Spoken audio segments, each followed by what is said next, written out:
Et salut à tous et bienvenue pour ce nouveau numéro de Retour à la critique. Aujourd'hui on parlera de La Ligne verte, sorti en 1999 et réalisé par Frank Darabont. Il a entre autres réalisé 3 longs métrages adaptés d'œuvres de Stephen King, Les Évadés de 1994, le film dont on va parler aujourd'hui, et The Mist en 2007. Et c'est lui aussi qui est à l'origine des développements des séries The Walking Dead et Monk City avec John Berntal. Au casting il y a entre autres Tom Hanks, Michael Clarke Duncan, David Morse, Bonnie Hunt, James Cromwell, Sam Rockwell, Barry Pepper et Gary Sinise. C'est clairement un casting 5 étoiles. Et c'est la troisième collaboration entre Tom Hanks et Gary Sinise, puisqu'ils avaient déjà tourné ensemble dans Forrest Gump et Apollo 13. Le film a été nommé dans plus de 9 catégories différentes, notamment l'Oscar du meilleur film, le meilleur scénario adapté, le meilleur son et le meilleur acteur dans un second rôle pour Michael Clarke Duncan. Et il arrive d'ailleurs en deuxième position dans la liste des meilleurs films de tous les temps, selon les spectateurs d'Allociné. Mr. Jingle?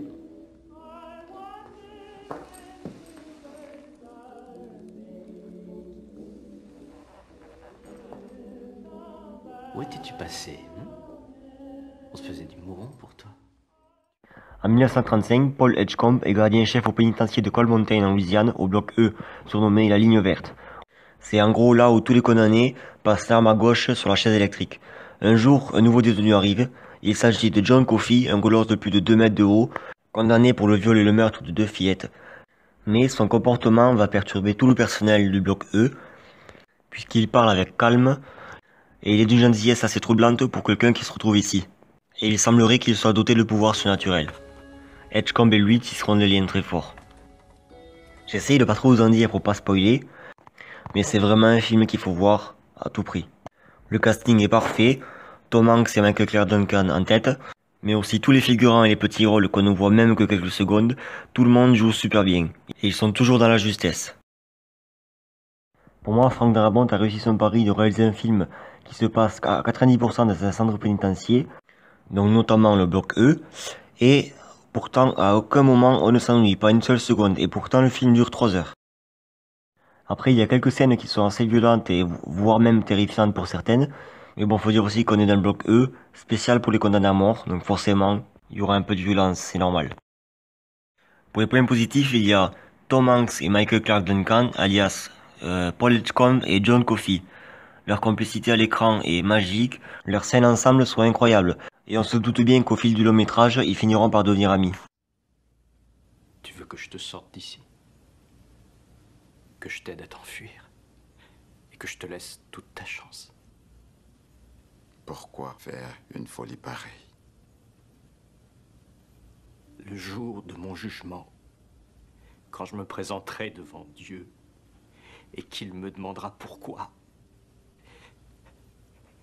comment j'ai pu tuer un des miracles qu'il a créés. Ensuite, il y a le traitement des personnages.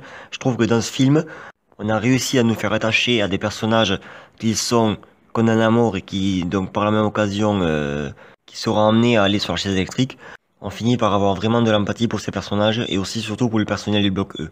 Et même les personnages qui sont détestables, on adore les détester. Et pour finir, nous avons le scénario et la musique. Frank Darabont ne s'est pas contenté de réaliser le film, il l'a aussi écrit. Ce qui nous donne ce qu'on appelle un chef-d'œuvre, clairement. Et pour la musique, c'est Thomas Newman qui l'a composée. Elle intensifie l'émotion de la scène, jusqu'à ce qu'il y ait des larmes qui coulent sans qu'on s'en rende compte. La musique de ce film est juste magnifique. Pour ce qui est des points négatifs, j'ai cherché encore et encore ce que je pourrais bien dire de négatif sur le film. J'ai pas trouvé grand chose. La seule chose que je pourrais dire, c'est que le film prend son temps pour construire le scénario et il pourrait paraître long pour certains. Mais c'est vraiment pour trouver un point négatif parce que franchement, à côté de ça, le film est parfait. En conclusion, je dirais que La Ligne verte est un de ces films qu'on appelle culte, qu'on ne peut pas oublier une fois qu'on l'a découvert. Passant d'une scène assez drôle à une scène triste, puis à une autre vraiment étonnante en peu de temps. Frank Darabont réussit un tour de force et signe là un de ses meilleurs films avec Les Évadés. Voilà, merci d'avoir regardé la vidéo. Si vous avez aimé, n'hésitez pas à partager et liker, ça fait toujours plaisir et c'est gratuit. Et sur ce, je vous dis à très vite pour une prochaine vidéo. Salut, ciao. Je suis fatigué de toute la peine et la souffrance que je sens dans le monde. Il y en a trop. C'est comme si j'avais des bouts de verre dans ma tête. Tout le temps, pas trop. comprenez? Oui, John, oui, je crois.